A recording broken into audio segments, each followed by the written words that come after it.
some HIJACK that has the Celine vibes in. Yes, I was listening to that before the stream. I was like, yes.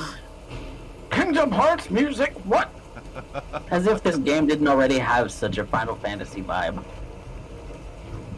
I swear. I swear. How dare. Mordecai and Celine are summoners from Final Fantasy X. It is canon.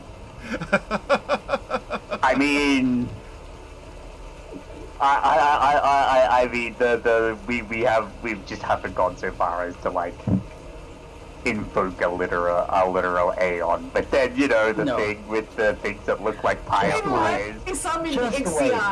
I have Conjure Celestial. So do I. Prepared. Oh, you have it prepared. I do. It's literally a lightning unicorn, though. I literally summoned Nixion. Oh yeah, that is true. That is actually very true. And I mean, there's also the 14 references with Shadahar being very, very similar to a certain Garlemald, which is fine because I like Garlemald. What? It's clearly about Canada. 14. I don't know anything about Final Fantasy 14. It's Canadian Garlemald, and it's perfect. It's perfect, and I love it. Because as soon as I started playing 14, I started seeing all the stuff click into place, and I'm like, I like this. To be fair, a lot of Maddie's musical references have been from Final Fantasy 14, so... It has good music! I've not listened to, like, most of the soundtrack, so... But I don't do MMOs, so... Look, I will send you a curated list of songs that I think you will like, because... Even though I know that MMOs aren't your thing, the music I love the soundtracks on MMOs, except for World of Warcraft. I can't do that soundtrack anymore. But coffee with the way that patches are stacking up, you could probably play 14 and wouldn't have to interact with anyone because they're adding solo modes to most of the duties. Yep. So you could literally play through it just like a regular RPG. Yep. Like for the story at least. I mean, I don't have friends. What? You have me. Yeah. Yeah, you'd have like for playing, you'd have like me. Ash you'd have, plays like, it me too. and Ash. If you wanted to play with Ash. To be fair, I bought Final Oh, Fantasy 15 and I still haven't played that yet. 15 is a very different game, trust me. Oh, it looks beautiful. I just haven't been able to play it yet. Or haven't decided to play it yet. Also, Kingdom Hearts 4 is what Final Fantasy 15 should have been. Give me! Passing around. That seems to be the case. Because that's a thing that we've come to at the moment. Just to finish off the table talk is Kingdom Hearts 4 has been announced and I'm more so is finally excited. bringing his Kingdom. I haven't even played 3. Honestly, just watch the cutscenes from 3. You don't have to play 3. Well, wasn't No. it 2 titles? It was 4, but then there was an in between. It was Kingdom Hearts Pi. There's a prequel. Because it's between 3 and 4, and it's an infinite number of fillers that just. No, it's in between. It's in between. Like Union X and Dark Road and Birth by Sleep. So it's 0.5. It's a prequel. Oh, you're talking about Missing Link? Yeah. Yeah. No, fuck all of the side games. Like, I don't even want any of those. I just want to mainline the damn story. You have to play the side games for the story. No. These are all part of the story. You have to play all of them. Although, No, I would make the suggestion. Union Cross, Dark Road, Missing Link once it comes out. Watch the videos for them. If you just want to play like regular Kingdom Hearts style gameplay, also like that's all you want to play. Also watch the stuff for Birth by Sleep, Chain of Memories, 358, and Recoded. And just play 1, 2, and 3. Well, because like Andrew, that's a lot. I played 365 over 2 days. I played Chain of Memories. I hated both of them. Okay, if you get like the there's a bundle that has 1, 2 that has 1 and 2 and Birth by Sleep, but it has just a video file for 358 and Recoded. Yeah. It also has Chain of Memories in it, so you get the Chain of Memories still wasn't that good. You just didn't like the card system, right? The card system was hard. I hated it. Look, I got just learn to slate Lethal Frame and everything dies. That's what you have to do. Just learn to sleep for free. You're all of that. You all are being I got- given, by the way, some Fickle God's favors, which may be necessary. Demon Quiller Quiller, just gave you're one to great. Mordecai here. And you may need it. Thanks. We'll find out because of the current state of things. There is an attempt get into that. to acquire a Shadahar airship through forceful direct means. And where we had left off, everyone, is in the middle of this small rural village, which is outside the keep of New Denales. There is a massive goblin reprisal that is occurring perhaps due to prior incidents. And this was in the middle already of an investigation as to where the dwarves went. And of course the dwarves are hunkering down because there was thoughts of war brewing. And now, well, I guess we'll find out. But there are, they've discovered that the town is just laden with traps that have been set off by both the Imperial troops and goblins alike. And the action is focused in the village square, where a big, it's not a huge, not huge, but it is a troop transport, so it's larger in that capacity. We have a troop transport ship that landed in the town square. A couple squads of Imperial soldiers went out to explore New Denales here. And while exploring, the goblin known as Tig, or the Bogan, depending if you want to use the dwarven word, kind of crept off. Mordecai had found her eventually by the town square and was trying to give her a cuddle and a protection against the violence that is occurring, both visually and just the violence that's occurring. And the others were engaging in combat and in maneuvers. Bright has succeeded at breaching the outside of the ship. Celine, you are out, you are on the stairs that had come down from the hull, and you're trying to fight your way in through a cluster of soldiers. And due to a wild magic surge, a bucking unicorn also in the mix there, made of electricity. Yeah, this. Yeah, basically, so Celine is basically forcing the soldiers to either die to her or die to that. Those are your options. You don't get a say. Your compliance is not a factor. And then we have Noralai and Loki, who are also there on the scene. We're on or around the outside of the ship. I think both of you were flying, if I'm not mistaken. I was 120 feet away from Mordecai, and I was 30 feet away from the ship. Yeah. And Bright also had made herself very repulsive to goblinoids as they were fleeing in her mere presence. Yeah, using a super clutch wish into antipathy sympathy. Yes.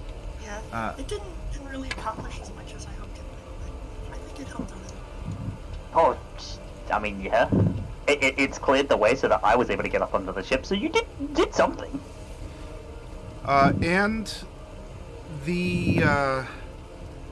the clutch moment where we had left off because we wanted coffee here was there is a vampiric goblin who was in a showdown against Mordecai in the midst of things here, and we left off at the end of the initiative where it was going to get to act or strike. As Mordecai, you were holding poor Tig. And by the way, if you want to see art of that, Coffee made a sketch. If you head over in our Discord and go to your creations, there's a picture of that current scene. If you scroll up just a little bit. Metaworks. What's that? At the behest of Matty Morgs and his patronage. Yee. So that is currently going on, and there is a really nasty, like, on its last. It is not going to last much longer if anything happens, and we broke before it was going to strike.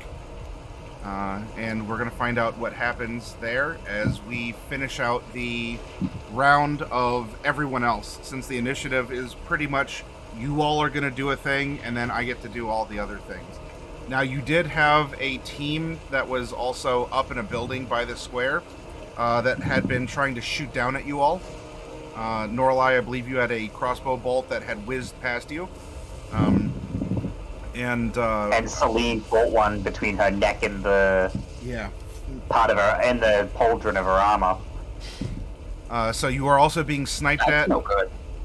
There are goblins who are lurking and around who do have slings and arrows that they're trying to make you suffer, as well as others that have some have fangs and claws apparently, and others just have very primitive weapons, and others actually have some Shadahar weaponry that they arrived on scene with.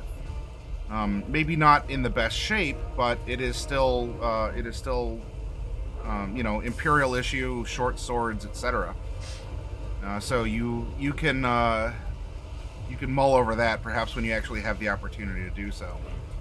The airship was actually beginning to lift off and make its way out. So we have the scene that is set up for you all after I take all my NPC goes here. Bright, you had already climbed into an access hatch, which is fairly. It's still kind of tight for you, but I mean a medium-sized humanoid should still be able to crawl through. So you have a little bit more breathing room. But anyway, you have entered a maintenance hatch by one of the engines. You are already inside. And then we have the siblings that are on the outside as well. No, Loki Arias is inside. Yeah, that's. Oh, actually, Loki crawled in. You had Loki crawl in first, right?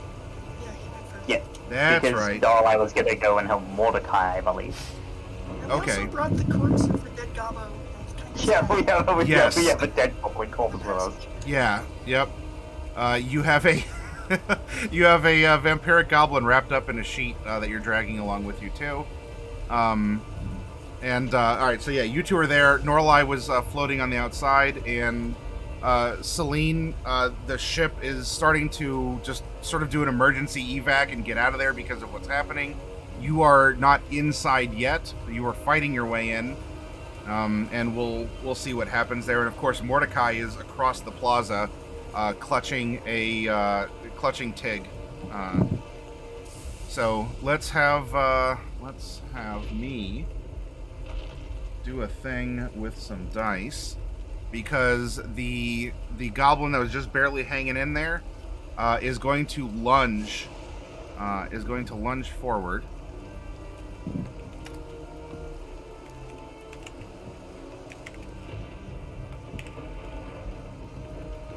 And I am going to use one of my +1s that I am floating. Bloop. How many am I floating right now? Let's see. I see a 1 to you.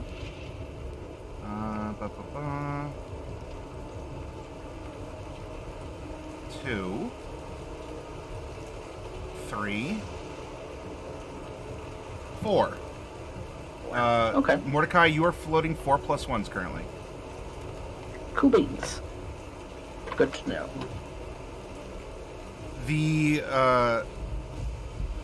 very dodgy goblin has been rolling around here, hunkers down, its muscles tighten, and it opens its mouth. It's gonna try to pounce, attacking. Ah! Come on, goblin. A 16 is not gonna hit you, I presume.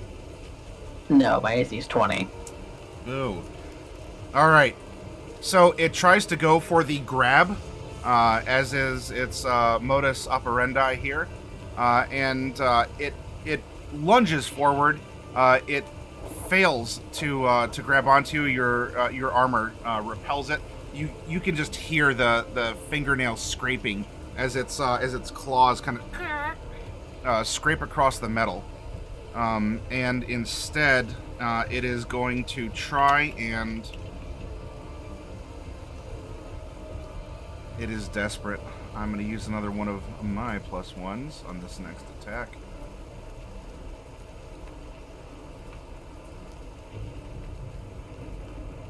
This is also going to be...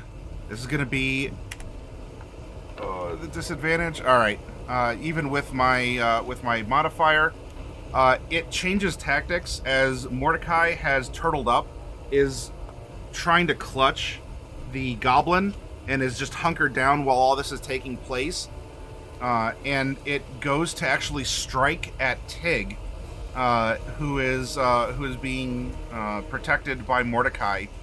And once more, Mordecai, there's just the you hear that discordant scraping of the claws against your armor, as and you hear the whimper of Tig in your arms as this thing just tried to get in there and savage her. But you have been able to successfully repel it while holding on to Tig. Let's see. A lot of the goblins that they were repelled by the presence of Bright. They were moving away. Bright is no longer in sight, and so they're going to be stopping their movement. Some of them are going to shout and turn. A few of them that might have already been a distance away from her, as the spell had necessitated. There's, to add to the chaos of the ship, there's going to be some pink, with some slings and also some arrows against the side of the ship.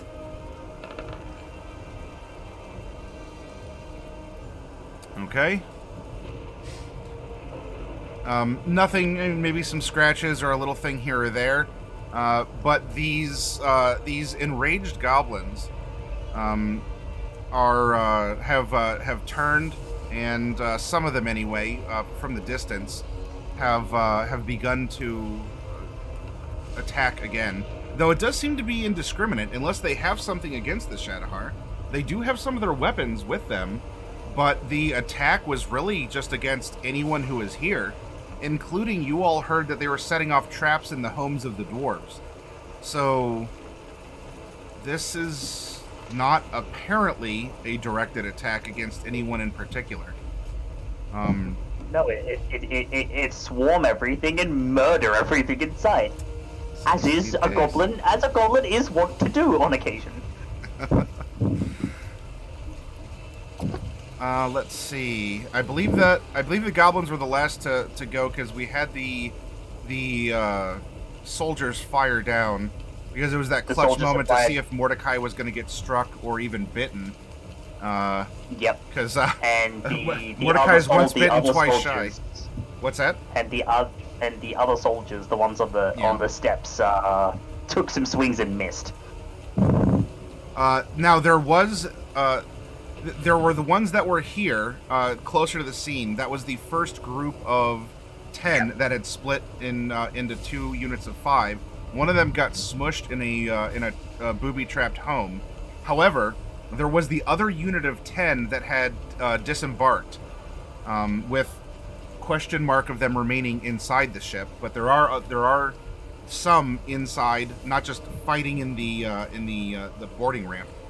But there is that other group of 10 that had gone off, and they had been double timing back here, and they are, I'm gonna say, within sight of Norlai and Mordecai as well.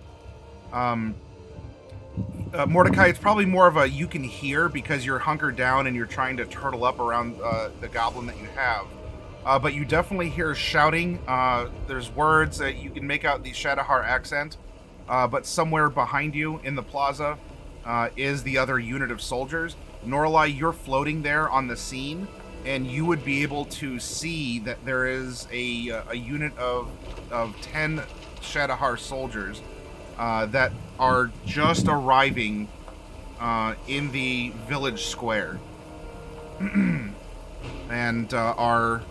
it does look like they have been engaged in a fight as well, as some of them do bear some wounds. And there is a swarm of goblins that is coming up behind them. It really does look like they haven't dropped their weapons, but they dropped anything else they were doing and are rushing back to the ship. It might even be too late for them because the order seems to be to take off already. But there is now another unit of 10 on the scene. They've spent their actions to get onto the scene, though, so there are no spells, nor arrows, nor sword swings or anything that is coming from them. And behind them, they are being pursued by a swarm of goblins. So this is adding more into the mix.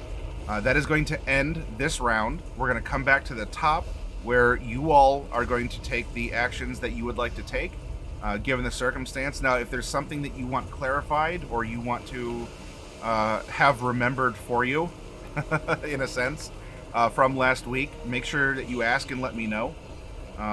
And you all do what you're going to do. It's everyone and then all of me. Was the one vampire goblin still on Mordecai? Yes.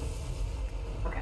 Yeah, in fact, it's close. So if you're you need to be careful if you're using an AoE, because it tried to glomp onto him, and it didn't do that. So instead, it's really close and trying to like reach through the armor and just. You'll have to catch it with the edge if you want to attack him. Yeah, I can hit it with an edge. I'm just making sure I was still there before I blasted it. So I'll just use Call Lightning. I'll use it behind the goblin so it just gets the splash of it. Okay. And I'm not hitting Mordecai or anyone. So that needs a dex save.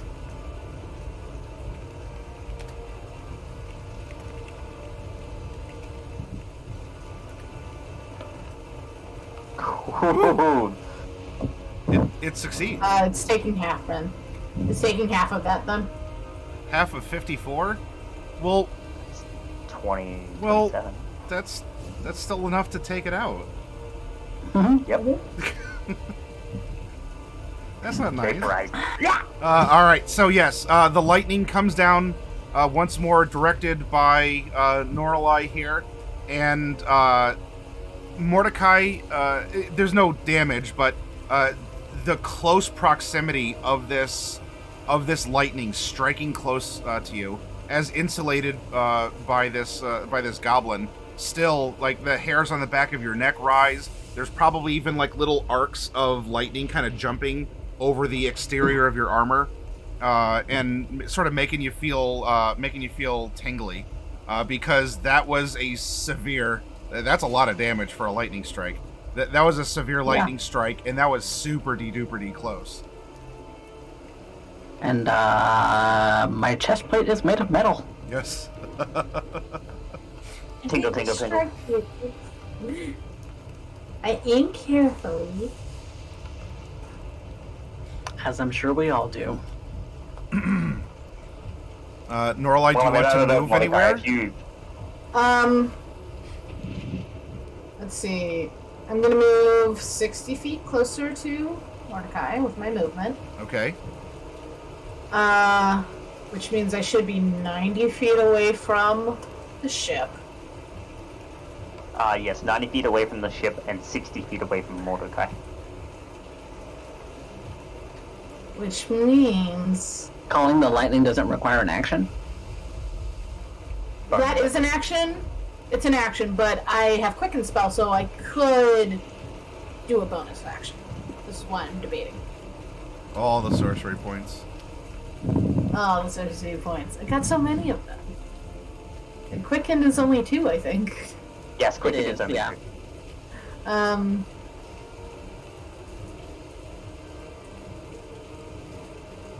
So there, for you, or at least around Mordecai was far enough away that there are also just some goblins around, like presumably normal ones, not vampiric ones.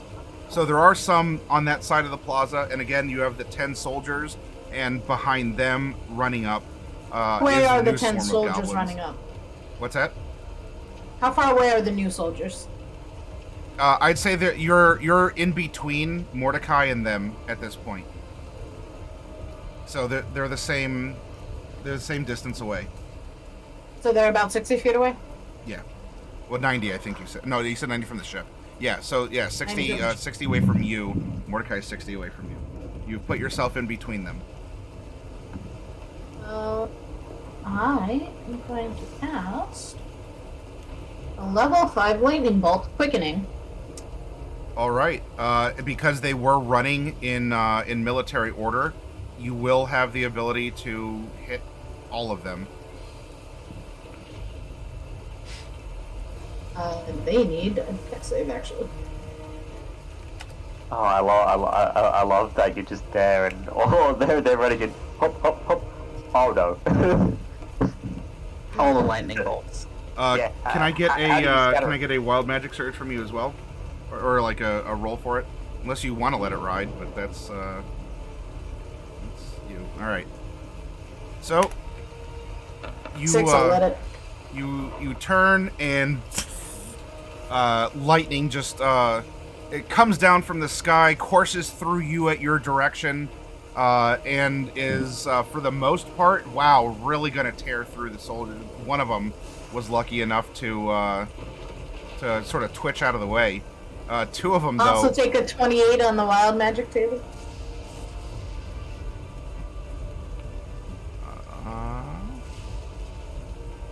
For the next minute, all your spells with a casting time of 1 action have a casting time of 1 bonus action. Nice. I don't even have to use quickens. Once more, you get this like caffeine rush that initially had led you here. That's what brought you to the house. You tripped over the tripwire. You tumbled in. You lost a tuft of the fuzz on your tail, and you are just. Your body is electrified. Like everything is just. You are in bullet time. Right now. I imagine she's moving like the Flash, where like each movement has a trail of lightning behind it. Yeah, exactly. There's just yeah. You're like the taillights on the motorcycles in Akira right now. Just like you're leaving this sort of like streak of light as you're moving. All right, this is a fair bit of damage, 31. 37. Oh, is it? Oh, I'm sorry. For the higher level, I see. Okay, 37. Now, none of the soldiers are falling over from that, as they are made of sterner stuff. And one of them did manage to jump out of the way and only got a little bit of a zap for it. So, well, they're there, and as lightning, as you turn, your body just charges up, and you fired your laser. Shouts of "Casta, Casta!" Rises up, and it just wasn't enough in time. And hopefully now they'll know to not run in formation when dealing with people who can cast lightning bolt. All right, well, Bright / Loki, both of you are making your way into this ship. Again, it's not like a half-mile wide super destroyer ship or anything. It's also not a super small, it's not like a little dinghy. So there is some, you can sneak through some ductwork before you get to an interior or into a room, or you can stay in there and listen and spy or reemerge. I don't know, you tell me. But you all can do a thing as well. You go first, right? Oh, yeah. Well, let's just see what's up ahead. I mean, this is an access panel, so it's probably gonna lead us to some kind of technical space, engineering deck or something. I don't know. We'll find out. See what's up ahead. I don't know that we need to reveal ourselves immediately, but Okay. we should be prepared to take the jump on somebody when we have a chance. think getting out of the access panel and onto the ship proper would be good as well. Okay. Yeah, let's. Sure. Loki, roll a perception as you are reaching an area where you can exit the vent. Apparently you two are the imposters among the Shadahar here. With an 11. Okay. There are sounds of shouting that Loki can make out. It's all sort of reverberating though through the metallic shell of this ship, as this one doesn't have the open deck style. It's more of an encased one. In our terms, it's a little bit more of a submarine looking. But he can hear that there are sounds of shouting and other commands. Doesn't mean that he can't open up like the other hatch if he doesn't want to. But there are echoing sounds of conflict and things being shouted. So it's really up to it's up to you two. There could be a distraction. There could not be. But yet Loki can't necessarily see if there's an opportune time to be apparent or sneaky if there's a distraction. But for sure, the people inside the ship do sound distracted. If that would change any actions or modify what you want to do. I mean, if they're already engaged in a fight, then that's a great time to come on through. I'm gonna recall Piggy Sue. Okay. Because we left her behind in the town. That's just a little preliminary thing. Yeah, as soon as you see an opportunity, let's jump on down, and if we need to fight, we can fight, and if we can sneak, we can... I don't know, we might want to fight anyway. We're gonna have to kill all the Shadahar eventually anyway. Sad as that is to say. Alright. So, Bright is going off of Loki's report, because all Bright can really see in this ventilation duct is Loki's butt. So it's up to Loki to be the eyes and the ears here in this single file line.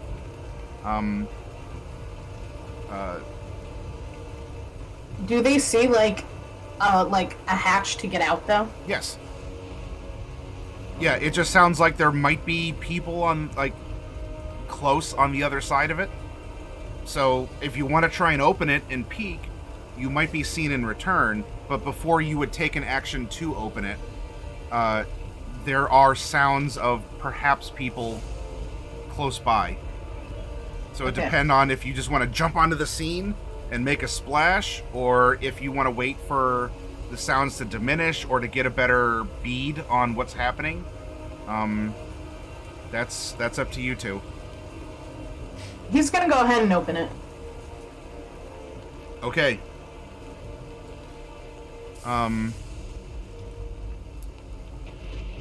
You open the hatch. It's not a terribly difficult thing. I don't need an athletics for it.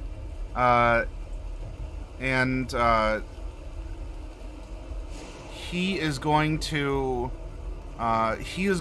see a very lightly armored Shadahar soldier that had just rushed past and the vent and has stopped as it and in the moment where the turn ends, like Loki is just peering out of the vent. Like, I don't know if you want to like smile, wave, or wink or something, but like sees Loki peering out of the vent, but was running in the other direction, and this crew member seems to be now in an impasse because there's an intruder aboard the ship, but he was running someplace, and we'll say that this is a very deep red-hued tiefling soldier for the Empire here. Okay, so that's where those turns will end. Mordecai or Celine, if either of you want to go first. Remember that the ship is starting to take off for you, Celine. It's not quite at a point where I need you to, I don't know, try and balance or gracefully fall or something, but that's going to be happening super soon. And Mordecai, the immediate danger of the vampiric goblin has been dispatched by that lightning bolt. And of course, you see your sister just like harness the electricity from the sky, just streaks a bolt down the oncoming soldiers. But that's your situation as well. There are goblins that could still swarm, and the ship has started to rise up as if it's going to leave in a hurry. What do either she thinks she's not the wrath of nature.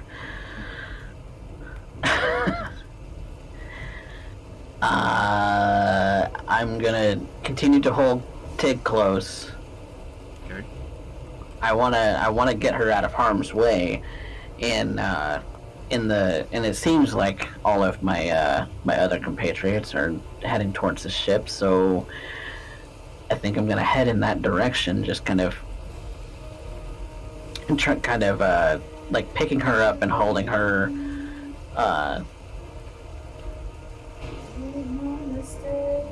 And just kind of, are there any like what's around me as far as like hostiles? How close are they to me?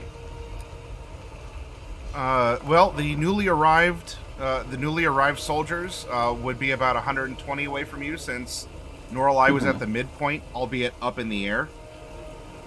There are some goblins that, if you don't move from your current position, they will most likely be able to reach you and attack you with their melee weapons.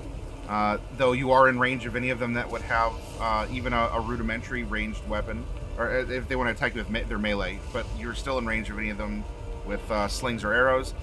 And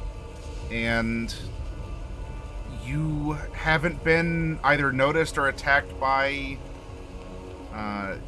Well, you probably wouldn't necessarily be aware of the ones that are up in the the one building. So I guess for right now they're off your radar. So yeah, there's no one immediately around you. You can get up and move without fear of attacks of opportunity. And around you would be there's a fountain in the town square.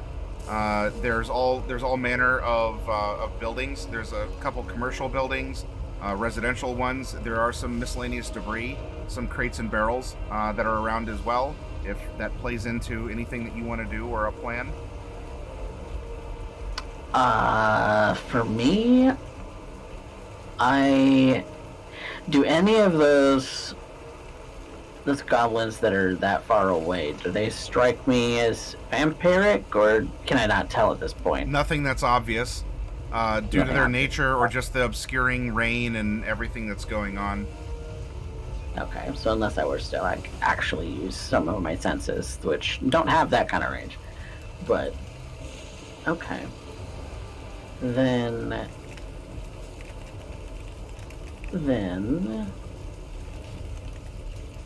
what am I doing? What do I do? Because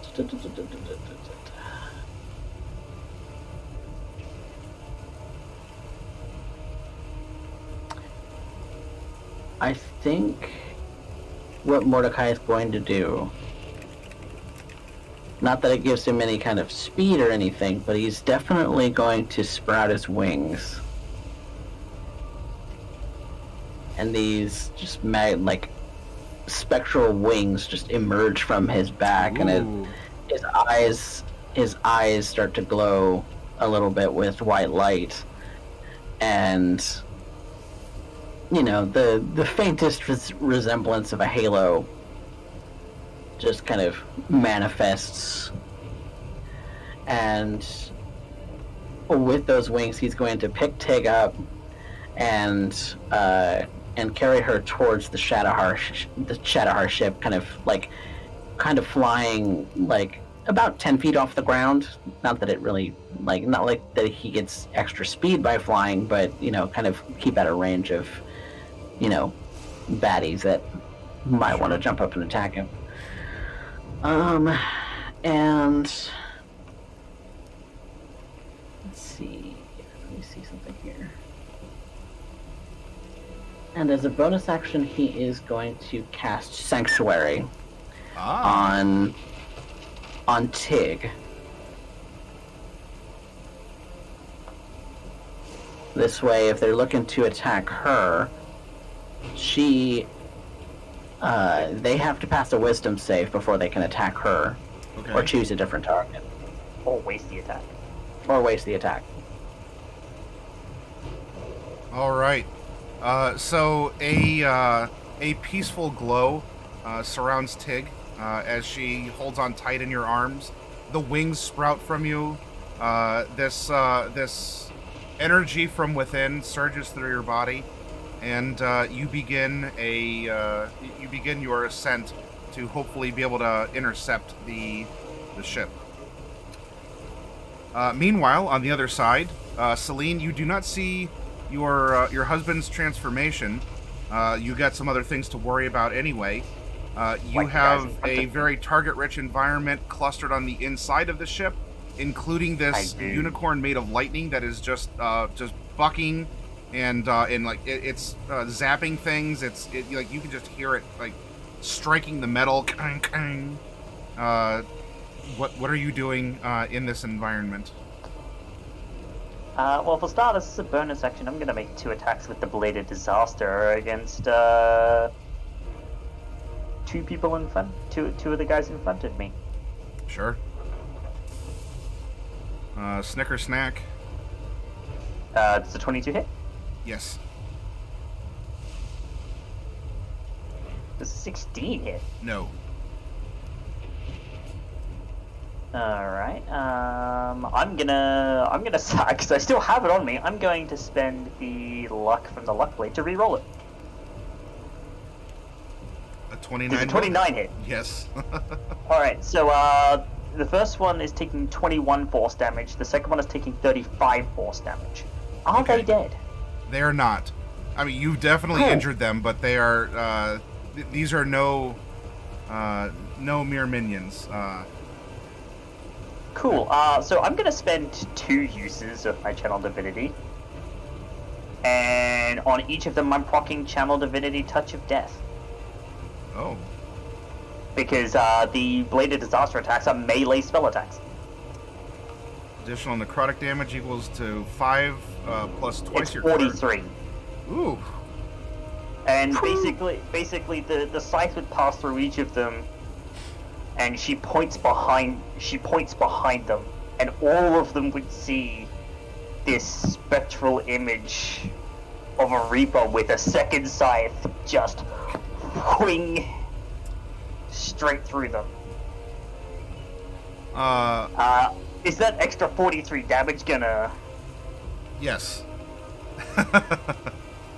The extra 43 is enough to push that over the threshold of mortality, and you have sent those soldiers into whatever awaits them, or whoever awaits them. It's sweet jazz. We know who it is. And then She don't need no more power. Then she's going to point behind them all again. And with the single words, "You should have moved."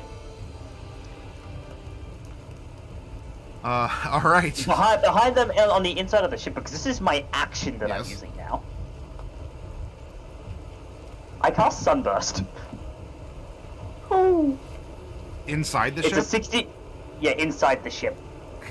It's radiant damage, so Yeah. it's basically just light. So it's not going to deal any damage. You shouldn't deal any damage to, like, the metal per se. But Wait, you already had Blader's Disaster up? Yes. Oh, Yeah, did it not was. realize. Yeah, I've been turning goblins and then Shadahari into, So, yeah. paste. Mordecai, no offense, you summoned your spiritual weapon, and your wife said mine's bigger, and Yeah.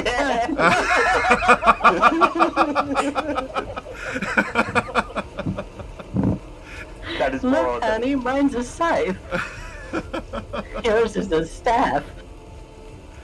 look, and basically some all are curved, the some guys aren't. behind It's, them, you know. all behind them, all they're going to see is this eruption of light energy. So there's gonna be a lot of people making a lot of a Constitution save. Yes. So, what you've done is, you've programmed the, you closed the door, you went beep beep beep on the microwave, and you hucked it into the into the ship for a radioactive bomb. And you're Pretty much. Essentially, what Sunburst is radiant energy just blowing up in its point. Yep. So we have two of the sterner soldiers as well, and then I had almost forgotten. One of them had actually was scared by your intimidation and slipped on the steps in the rain. So there is actually a soldier on the ground, kind of behind you, or like around where you're at right now, Celine. Though he's not doing anything. I don't think he's got the balls to attack me. Not right now. There's a lot of things going on, and perhaps not getting nuked by a microwave grenade is in his best health interest. All right, well, there's those two, and the other two. Oh, all right. Well, I need a 22. Well, even with a 22, so it looks like your radiant damage is going to splash over them as the inside of the ship is filled with light and this radiant otherworldly energy.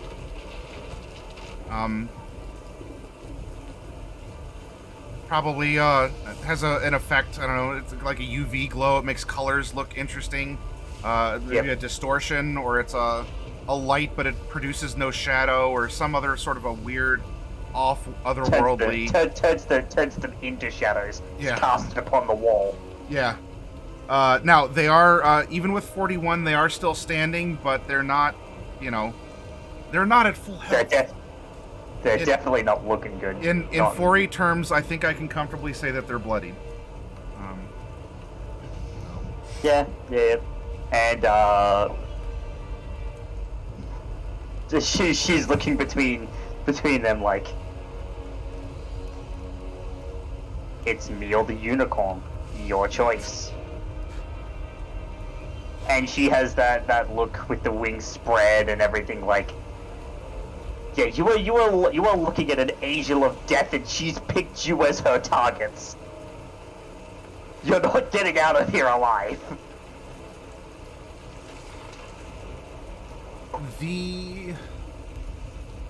Actually, I need to look something up real quick, because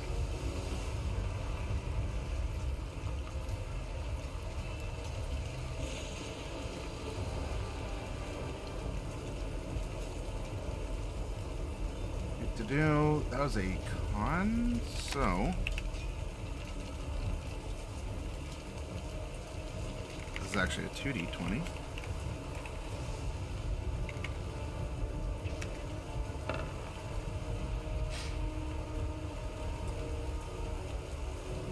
The unicorn is also not going to resist your celestial light here.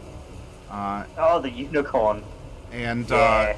It is still up, and it is extra upsetty at what's happening. But its electric body does seem to be like flicker and distort for a moment when your radiant grenade goes off inside the entrance here. Was there anything else from you, Celine, or is it everyone else's turn now? Nope, that was my action and my bonus action. All she's doing now is I mean, I would say trash talking, but really she's backing it up. Okay.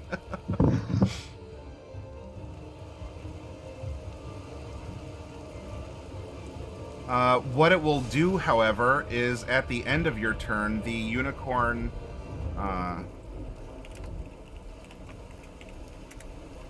will regain a little bit more of its form, its electric form back, and it is going to take a multi-attack here, and it is just going to stamp with its hooves and poke with its horn. For lightning damage, I imagine.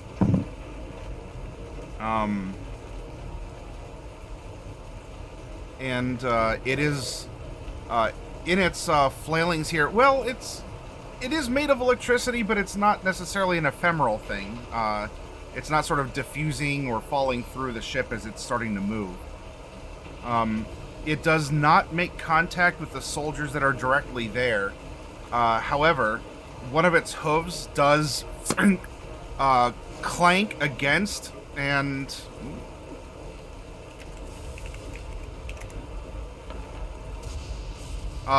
bends a lever just inside the doorway that the stairwell begins to is now starting to actually lift up. As it in its bucking, it has struck not a soldier, but it has struck the apparently whatever device might lift or lower the hull plating with the stairs built into the side, and it is now starting to lift up, thus prompting from the first two who are not all inside just yet.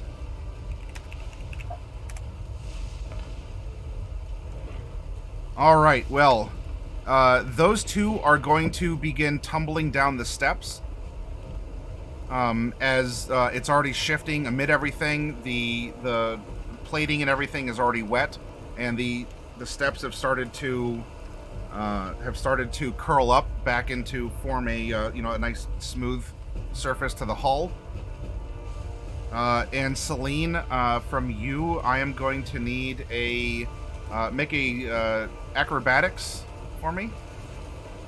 In acrobatics,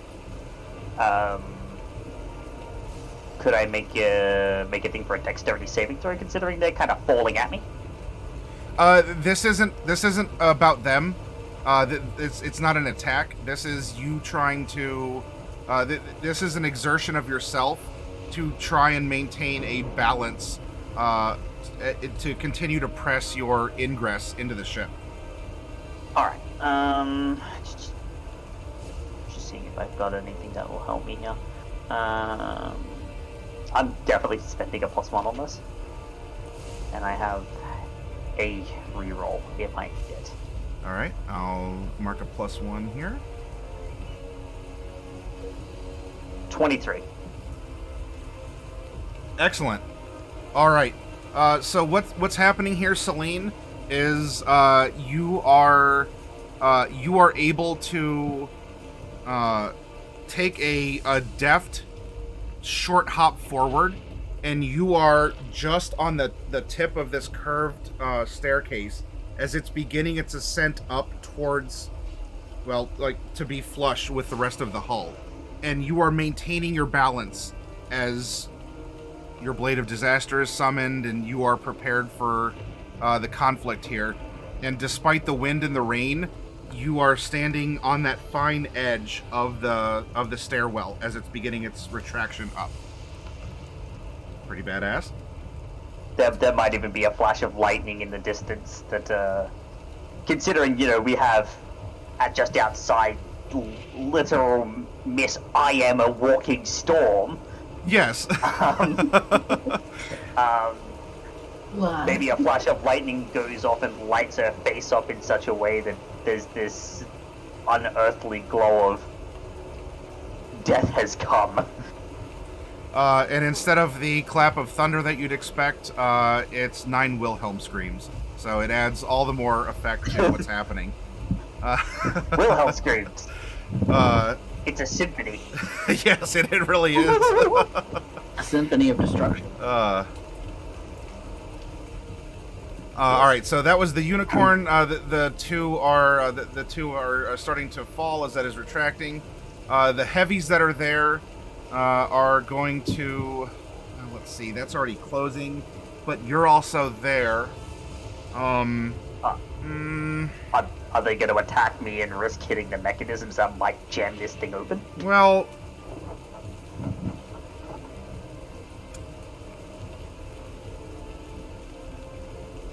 Because really, their only real discourse right now is probably to back up. So, as you're balanced on the tip here, and you're showing very much that you want in, they are going to hold actions. It looks like they're going to almost brace, and the two of them, of the heavy soldiers, are almost waiting for you to be swallowed up by the machine and sort of like ride the staircase down to them as they're looking at you as the process is unfolding here. So they have some sort of a readied action as they're meeting your gaze head on. These more heavy soldiers are more resolved than the other ones that had been morally failing and flailing. Let's see. I don't have any goblins that can fly, unfortunately, so Mordecai is starting to ascend up and away. The only goblins that I have are ones that have been chasing after the squad of 10, as well as the ones that had turned around as Bright the Fierce is no longer in sight. So we are going to have a resurgence or a press of the goblins pouring into the village square once more, as the ones that were retreating are starting to realize, hey, we don't need to run away from any magical compulsion. The ones that have never seen me can actually come back. Everyone else still has to stay out of the exclusion zone. Oh, is it not an insight thing? It's a once they have to. Let's check the text. Okay, I'm sorry. Yeah, I believe it's if they're no longer in sight, they get to make a save, but they immediately become frightened again if they enter within 60 feet of where they know Bright to be, if they've been affected by it the first time. If I'm remembering my my wording on Antipathy. This one didn't work in the companion, so. Okay, yeah. If you can throw this. Oh, actually, I might. Do I still have it open? Oh no, because I scrolled up for the Wild Magic Surge. One moment. Antipathy Sympathy. Yeah, that's right. Yeah, because Antipathy Sympathy is broken in the PHB for some reason or another. There it is. All right, found it. Antipathy. Remains frightened while it can see the target, or is within 60 feet of it. While frightened, the creature must use its movement.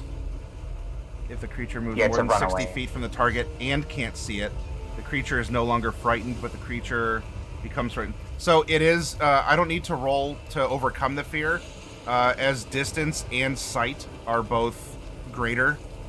So the effect will be, yeah. They will turn and start returning back to the square.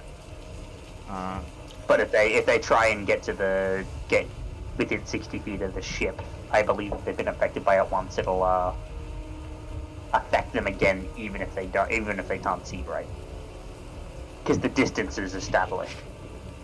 I should have cast it on the square and not on myself. To be fair, I have a thing that I'm going to go ahead and do next turn. If these soldiers are going to continue to be a pain.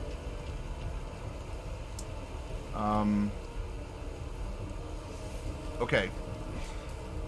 So they're starting to come back. The horde that was chasing after the group that has been doubled over by lightning is going to start swarming on them and attacking them. So Norlight, you're going to see that there's probably a group of about 20 gobos that are starting to just starting to pour into this unit of soldiers. And the battle there commences. There is going to be...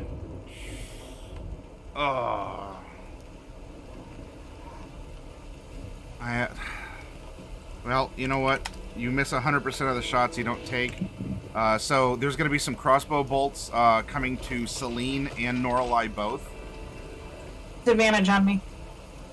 They would have disadvantage anyway. So we are going to... Would I have cover at the moment? No cover, because you're on the tip of the ascending... So I'm on the tip. Yeah. Yep. Okay.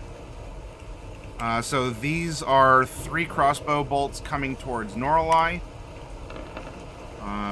1 each in units of 2.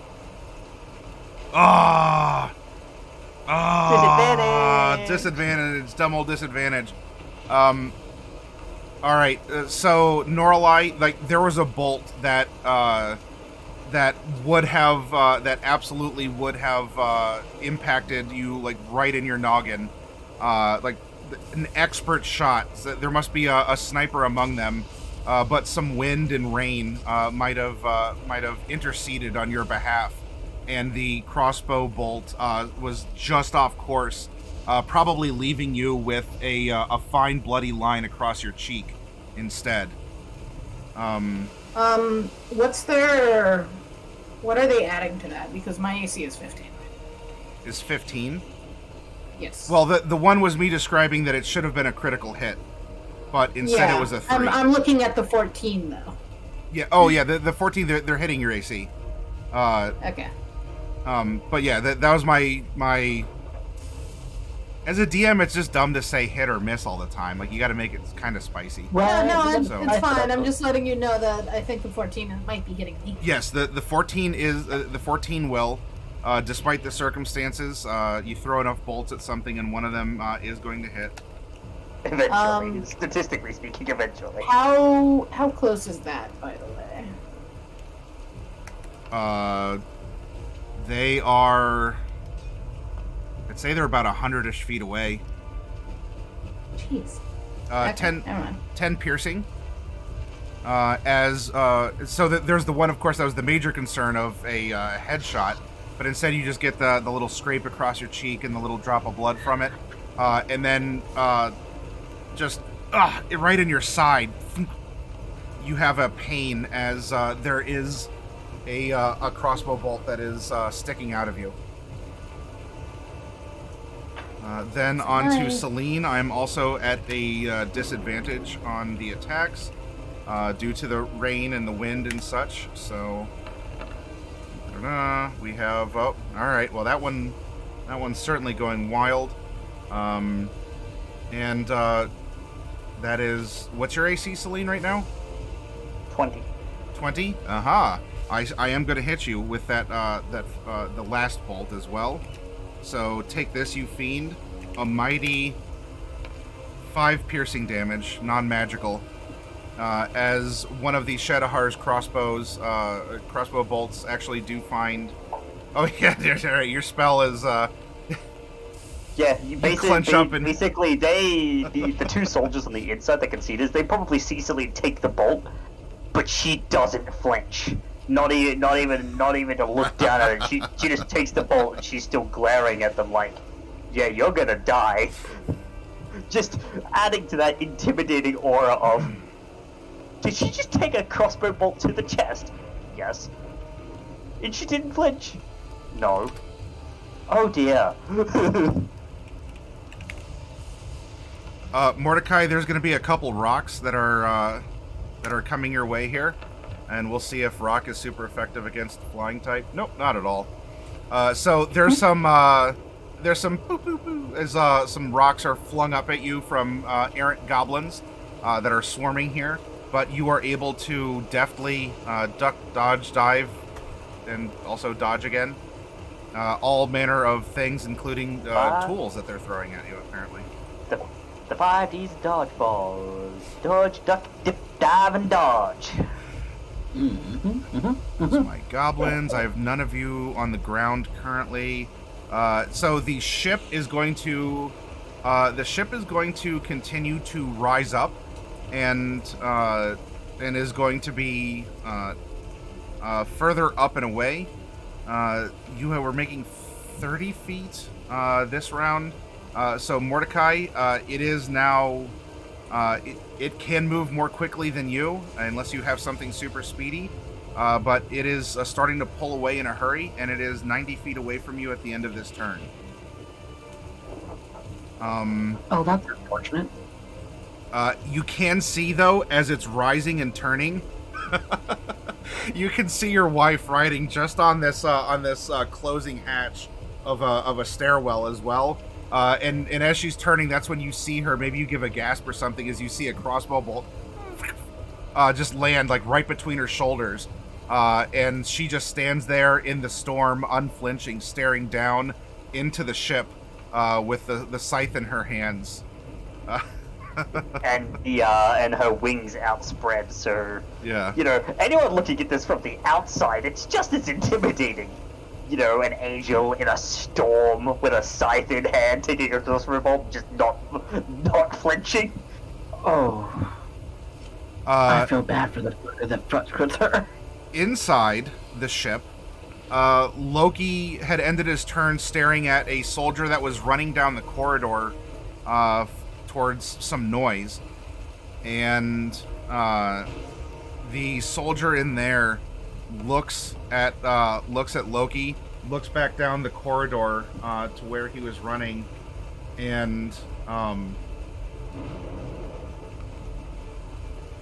for the Empire! Charges Loki.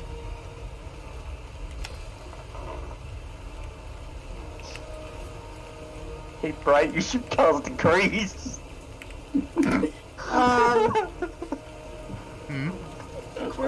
He's actually going to roll That is true. at disadvantage. Oh.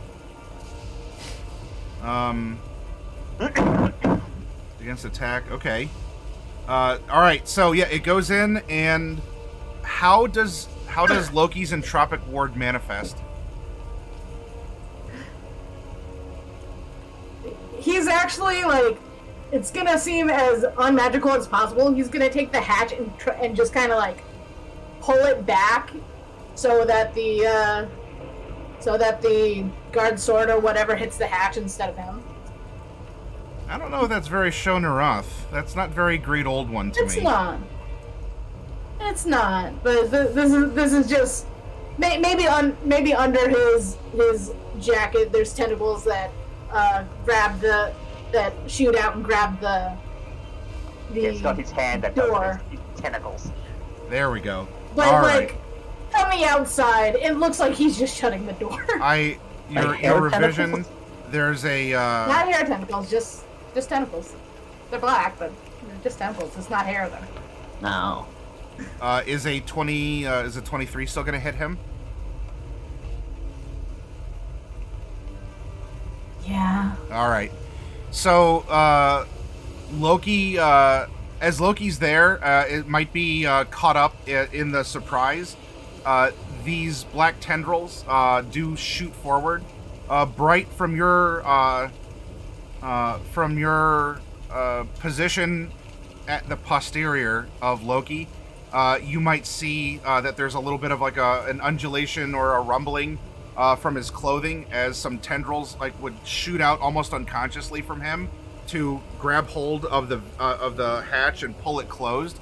Unfortunately, the blade still was thrust in that moment through and does strike Loki.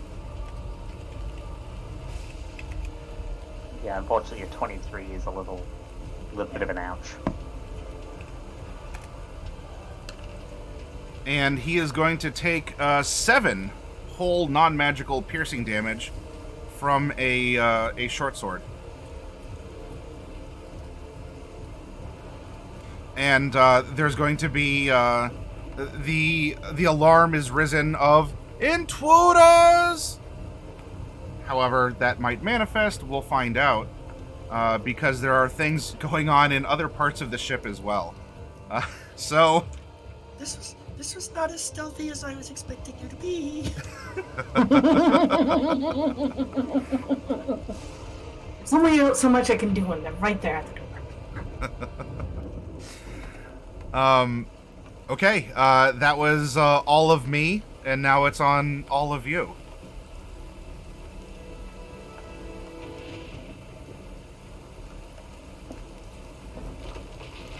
Ignore that.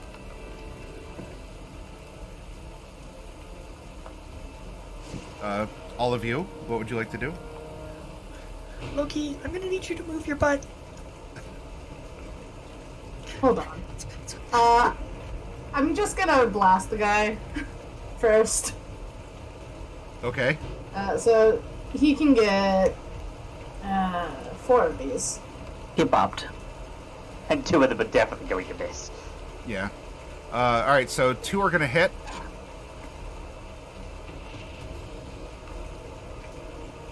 At least the ones that missed were like minimum damage. Yeah. He's gonna blast him, and then he's gonna get out of the way so Bright can. Alright, so Bright, you being small, you can squeeze past Loki in this maintenance tunnel. If you wish to do so. There's some what can I tenderly see from pew-pews. where- What's that? What can I see from where I am? There is a lightly armored Shadahar soldier right outside the hatch here. That is well now sees you if you're scooting forward. But there's otherwise a metal hull that is it would be at a T to the if you're crawling up the hatch here, you can go left or right if you dump yourself out of the hatch, out of this tunnel. Well, I don't really want to do that. I was hoping that Loki would move. But I did move. Oh, he He did move. Yeah. Oh, Well, the moving is not like it's not a wide hallway or anything. You can sort of like squish to the side and try and let her pass, unless you want him to move out of to like dump himself out of the hatch. But otherwise, I mean, the two of you I are- guess maybe while he's blasting, he can just step out of the hatch and just move one side. That works. I mean, to be fair, the guy doesn't know that Bright's there. All right, then Loki, make an acrobatics to more deftly get out of the way here. Okay. The spells go off. Loki is trying to scoot out and is out of your way, Bright, though he is going to be prone at the feet of the soldier. And the soldier can still see you, especially now that Loki's out of the way. Though Loki's on the ground as well. But you have a clear vision to this soldier in the hallway. So you can do what you'd like, but Loki is actually on the ground and not within. well, that's. Oh, go ahead. I was just gonna say that's very clumsy and awkward. This is the most awkward tunnel crawling I've ever crawled through. But at least I can see the soldier up ahead. Is that correct? Yes, you can. You can see the upper half of the soldier. You can't see Loki because he fell prone. See, this is pretty much what would have happened if I had cast Grease. So I basically got a free cast. Honestly,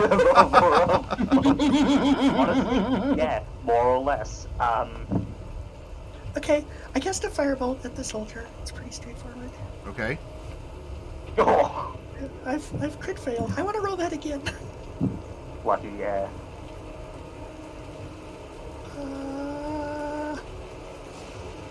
Making the note. 26. Much Better. All right. Realizing that. Yeah, so I cast the firebolt, and then as I'm casting it, I slip in the imaginary grease. And I cast it again. This one is It was a absolutely feat. going to hit. I guess the soldier's going to follow Loki down, and then in his peripheral vision, there's going to be a flash as you manifest your firebolt, and in the moment, the soldier's going to turn to look down this little maintenance, this little in Star Trek the Jeffries tube, is going to turn, and there's Bright like, "Hi," and just blast him in the face with a firebolt. And so, clutching his sword is absolutely singed. Probably doesn't have eyebrows. Yeah. Do you want to do anything else, or just sort of chill out in this maintenance hatch? No, I'm good here in the hatch. Okay. I think this is a good place to have him pinned between either trying to come after me, who is apparently more dangerous, but is also more inconvenient, versus picking on Loki, who's, face down in the dirt, but is also right there. It's good. Unless Okay. the firebolt killed him, but it doesn't seem like it did. It did not, no. Yeah, good enough. So there is still a threatening enemy here in the hallway for both of you. This guy's gonna be like Germ White. He's just not gonna die. Norlai, what would you like to do? Okay. So the soldier shot at me? Yes, there are ones that were in a building here. They'd come up and they've taken positions in the windows where they were firing in rank. So like some would come up, shoot, and then others had come up to replace, and that's when the second wave was sent out to Celine. Okay. How far away? 100 feet. Okay, perfect. They're gonna get lightning. Okay. I need saves. And this is let me double check. It doesn't hit one person. It hits in a 5-foot radius, so 9. 5-foot radius. Yep. For call lightning, does that need is that a vertical strike from the sky, or can you send it horizontal? Because they're inside a building, so a vertical strike down from the cloud won't hit them. A bolt of lightning flashes down from the cloud to that point, so anywhere in the sky to that point. It can be horizontal. Yeah. It can curve. Okay.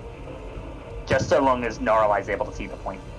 But the point need not necessarily have an open connection to the sky, like a truly open connection to the sky. If it's like fully inside, then Ignore the second one. I was just trying to show the description. Okay.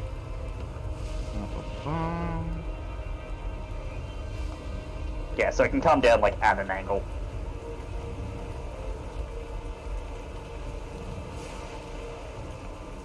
Okay. So the lightning comes down. It almost like swirls around Norlai, who curves the lightning bolt, and directs it into the open window of this house.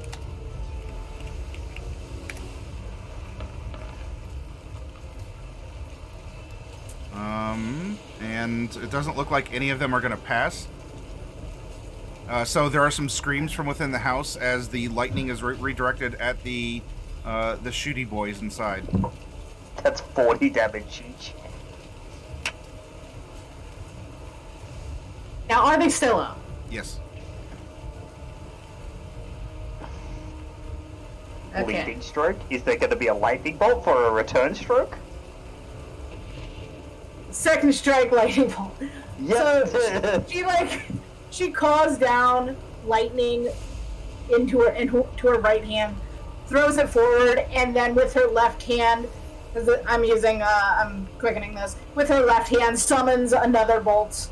I mean, you don't even have to quicken it. You're currently under. Oh yeah, I don't. Yeah, Yeah, you're you're already. No points needed. You're Yep. under No super points haste. needed.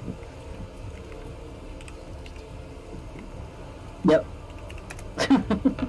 You're 1 minute already quickened. No spending sorcery points. All right. It does look like several of them aren't going to take the full brunt here. Actually, a disproportionate amount on this second one. They must have learned from the first lightning bolt in that split second, or they already started to sort of split apart here.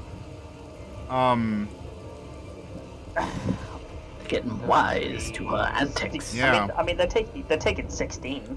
Still, yeah, the other thing- that is a lot, and there's a second round of jittering screams as another lightning bolt is blasted into the window. That is the sniper's nest, the impromptu Dwarven House sniper's nest here. Anything else from you, Norlai?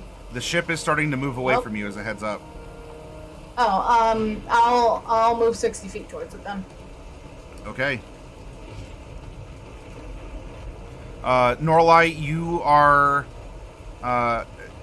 aware now, like, focusing on the ship from the attacks and the lightning and the flashes. You can see Celine, at least currently, we'll find out what happens on her turn, currently is balancing on the tip of this retracting stair step. And you also can see that Mordecai, on with glowing eyes and sprouted wings, is also trying really hard to fly towards the ship as it is moving away, probably quicker than he can fly, just as a heads up to you. But he's also clutching Tig in his arms. Alright. Celine or Mordecai, what would you like to do? Would you like to go to first, Mordecai, or shall I? Mordecai is probably going to send a message to Celine if she's less than 120 feet away. For now, yeah. This is the turn to do it, because you're probably not going to be able to keep up after. And say, I'm not that fast. And using message is an action, yeah. Yeah, no, I'm just trying to see if I've got a reply. Let me check the compendium very quickly. Yeah, you can reply. I popped it up for you. Oh, thank you. Yep. You are allowed to reply. Yep. Yep, so basically, there's a reply of, in a few minutes, you won't have to worry about it.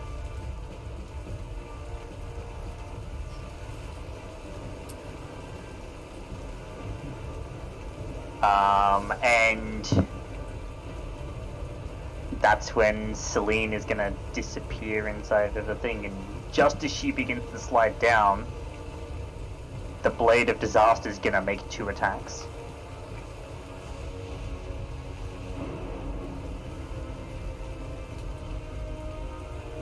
One to each. The first will miss, the second will hit. That's fine. I'm gonna spend my the last reroll I have from the thing. I'm gonna spend that last reroll on the Blade of Disaster, so I'm gonna remake that first attack. I'm spending the everything reroll to make Luck Blade, because that's the innate property of the Luck Blade. Just when I'm holding it, that's not the wishes, which are gone. Oh, how many does the Luck Blade give? 2 Adorn. Okay. And that was just the other. That was the other one. So yeah, does a 24 hit? Yes, it does. Alright. On the weaker of the 2 hits, I'm going to proc Touch of Death. Okay. So that guy's going to be taking 43. And then as an action, I'm going to spend my last spell slot, my last spell slot above,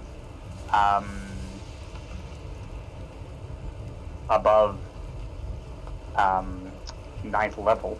Oh, sorry, above 5th level. So I spent my 2 6s, my 8 and my 9, and I've got 1 7 left. And I'm gonna go ahead and cast on the first one, Power Word Pain. Oh. Does he have under 100 hit points? Yes. Then he's immediately affected. So, while the target is affected by this crippling pain, any speed it has can be no higher than 10 feet. It also has disadvantage on all attack rolls, ability checks, and saving throws other than ones involved in Constitution. Finally, if the target tries to cast a spell, it must succeed on a con save, or the casting fails and the spell is wasted. A target suffering this pain can make a Constitution save at the end of each of its turns. A successful save ends the pain. So Okay. basically, the scythe carves through the two. One of them is going to get a second dose through that Spectral Reaper appearing again and striking it a second time. Yes. And then she looks to the one and says some unknowable jumble of syllables. And his entire body, every nerve is just going to light up in pain. Like, this is the kind of thing that would make even hardened soldiers, like, clutch their faces, scream. It's that bad. This is a heavy that you're having double over in pain, so very much so. Okay. They do have their held actions, so if they would like to spend them, by all means. They do, but I also need to know how graceful this descent is going to be. I need you to make another acrobatics check, since it is still coming up and it's getting steeper. It's also wet and with the wind, and you're on the mouth, and there's the teeth waiting for you. They are in pain, Yep. and this is going on. But go ahead and make an acrobatics to see if you are landing amongst them on your feet or on your own posterior. So the first guy did survive 68 points of damage total? Yes. Yeah, these Yep, heavies okay. these are not just rank and file mooks here. They are... These are not just lackeys. Yeah. I'll spend I know I've got another +1 stock, so I'll spend that, but that's only a 14. So, not super graceful. Alright, let me see here. More library. Yeah, Mordecai. Tig actually has one. Mordecai. Bright, Norlai. There's a Celine. Shukan gave you a +1 here tonight. Alright, so on the 14, it's not very graceful. So I will offer you a deal that you can either you can land on your feet, but you're going to be taking some damage from hitting your way down the steps, or you can land prone amongst them and take no damage. Considering they have held actions, I'm gonna take the damage. Okay. Because if I don't take the damage there, I'm at their feet and they have held actions. Yes. And it's easier for them to... The one who's doubled over in pain would at least be rolling normally. And I pass, so... You're okay. so far away from me. I can't cancel crits if I can't see you. So you're going to take 7 points of bludgeoning damage as you sort of slide down, and it just sort of like on the tailbone, and then the back of your head is as you bonk twice on the way in, but at least you've landed on your feet amongst them. And I forgot to open this up for the heavies.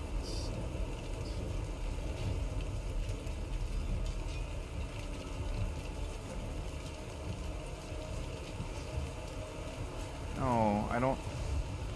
Just open up inside. I already have it open. Don't. Why is there an update? All right. Anyway.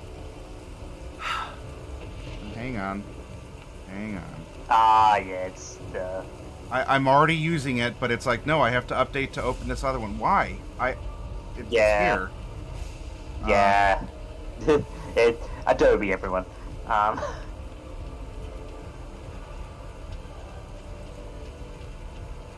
well. No, I'm not swinging the Tarrasque again. Let me find something else. I don't think we could take down a Tarrasque. No, we have a lot of magic going on. Yeah. Hopefully you're not going to fight some sort of, like, titanic guardian beast of the final boss. I mean, that would be terrible. Anyway, let's... I'm pretty sure Shadahar is based on the Tarrasque. Yeah, but I mean, we're gonna have allies then. This is the disadvantage roll. Wow. All right. You super inflicted pain on this one because he goes to strike as you land amongst triggering the reaction and just sort of like clutches his heart in a heart attack, sort of a and just doubles over, almost dropping his weapon. I mean, for the double one effect, I just imagine he goes to take a swing, he gets in pain, and Celine just kind of like baps him out of the way with her shield. Or like, just not even for damage, just the humiliating. Just go away. You're a nuisance. I am going to I'm going to screen clip this for posterity. Boot. Yeah. And now there's the other guy who gets to attack normally. We're going to move that off because that's a fun memory. No. There we go. All right, and then the other one is going to swing.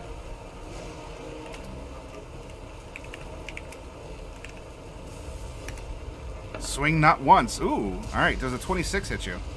Oh, that will hit. Lordy. Should not be up there by yourself.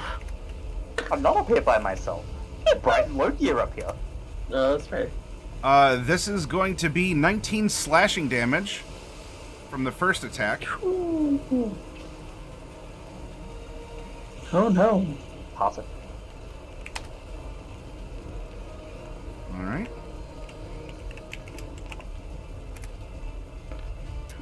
That's going to hit.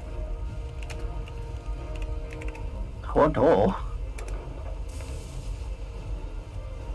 For 18 damage. Yep. Give me a second. Alright. Still pass. Okay. As the other heavy that's not just super doubled over in pain here, takes that step forward, slice, and is landing solid blows against you in the rainy entrance to the ship here. Yeah, those do make her wince, but she still doesn't flinch. Such is your resolve and determination. All right, Mordecai, what are you doing? You sent a message. I presume you're still trying to move as quickly as you can to the ship? Yes. Okay. Yes, I am. You could dash. Which would be, well, no, because message is an action. And that's an action to do.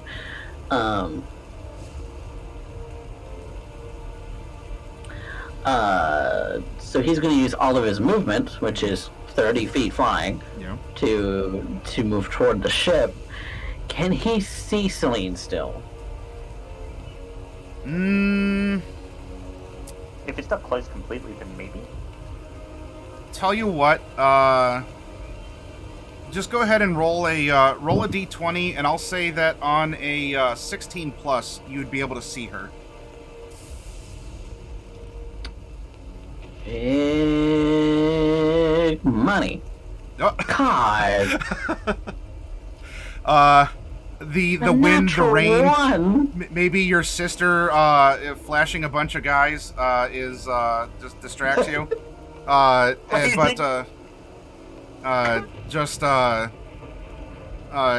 Unfortunately, the angle or something is like you do not see her.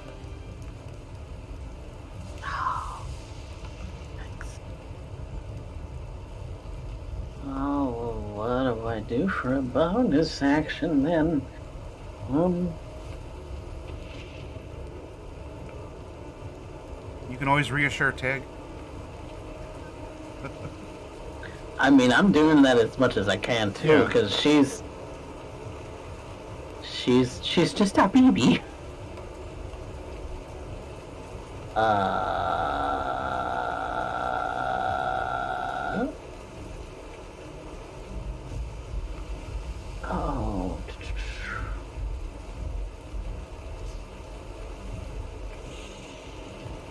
You got the spiritual weapon. Yeah, but the spiritual weapon is like 60 feet behind me. Yeah, that's getting further and further behind now.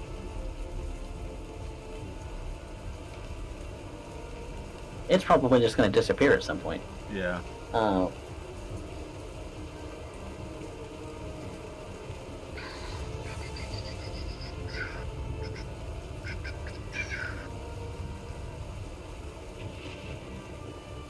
Okay, that's gonna be my turn. That's all I'm doing is Okay. is moving as quickly as possible and having sent that message. Okay. The Continuing to hold Tig.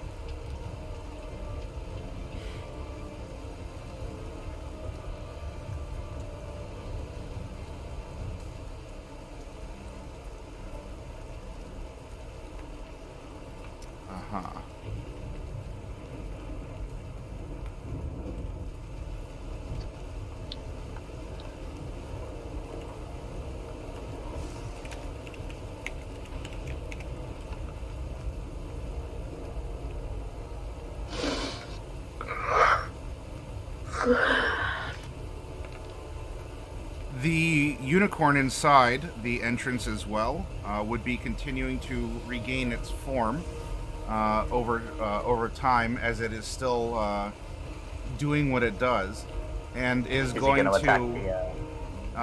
to continue to just wildly just dance like the electricity that is coursing over it and through it and such. And I have 3 targets here, so let's.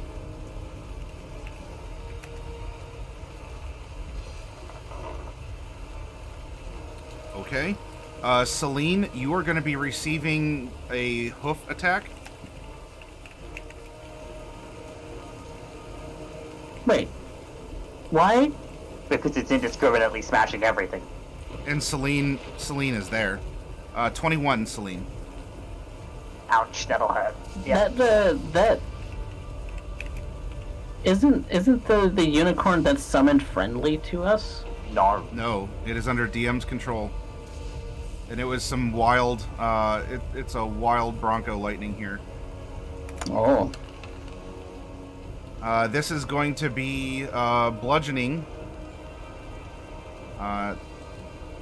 It is also a conjuration of nature's wrath. And it is going to give someone the horn. And that someone is going to be... Please not. Good. That is going to be against the non-pained heavy. And we're going to see if he's going to get a horn to a vital location. Absolutely. Ooh. Yeah, I hope that drops him. Please, for the love of God. It swings its head, and the horn just is able to impale through the heavy armor, almost like pinning the soldier's shoulder through, and he screams out in pain, not as painful as the one that you inflicted pain on, but it's getting close.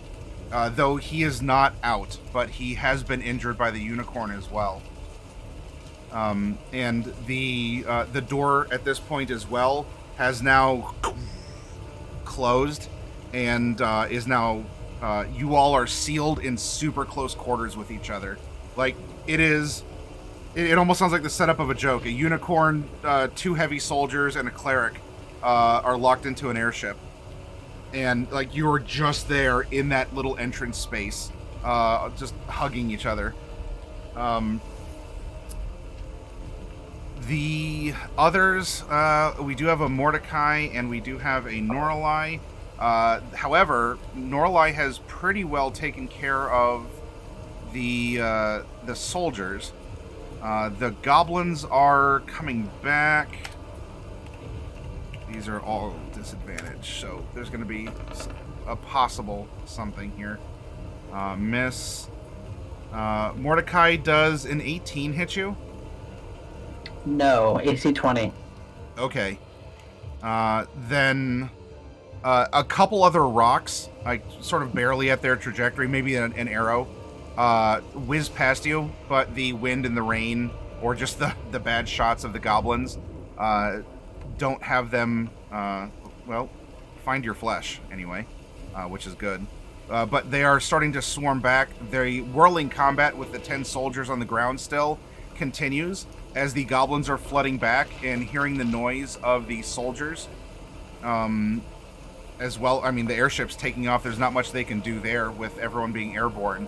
And so it seems like this group of 10, Mordecai, their fate, in a sense, may be sealed as the returning goblins are now starting to swarm on the location of this already weakened contingent of soldiers. Let's see. The ship is going to continue to move away. So yeah, Mordecai, you're going to have to find a way to expedite yourself because there's only more distance now being put between you. Inside the ship, we also have the soldier. There is a prone Loki, so he is going to take a swing at him. This is going to be... Does an 18 hit Loki?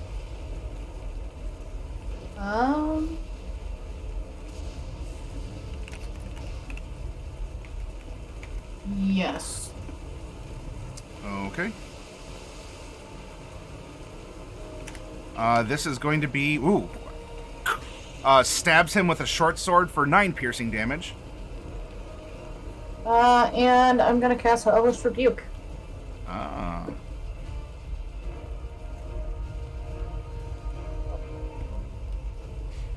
Yes, he is a T. Yep.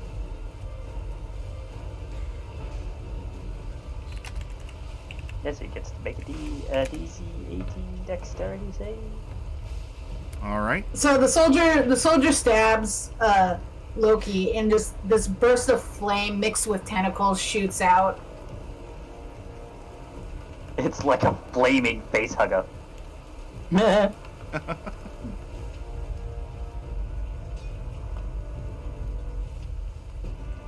How much damage should I take now? The fire washes over, and now the soldier's not going to take all of that fire damage, being a tiefling himself.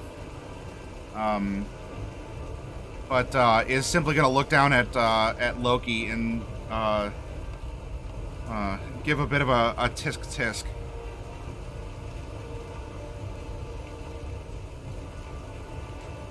Also looks over his shoulder back down the hallway where he was going, and looks down at Loki, who just kind of literally exploded on him here. Shakes it off and seemingly is staying to resolve the fight that's going on here. There are other things going on inside the ship as well, as it is beginning to speed away, leaving the town to be overrun. What we are going to do, because we're about at our 2-hour mark, let's get up and take a quick break while we're between these rounds, and we will come back with this overtaking of the ship from within and without. Mordecai's trying to play catch up. Norlai, I mean, you're not on the ship, although I think you can move more quickly than Mordecai can. Celine, you are sealed inside super close quarters in the swirling combat. And then we have Loki, who is prone before a soldier, and Bright, who is inside this duct. So we'll be back in 5-ish minutes or so. Get up, everyone. Do what you got to do, and we'll continue this in just a little bit.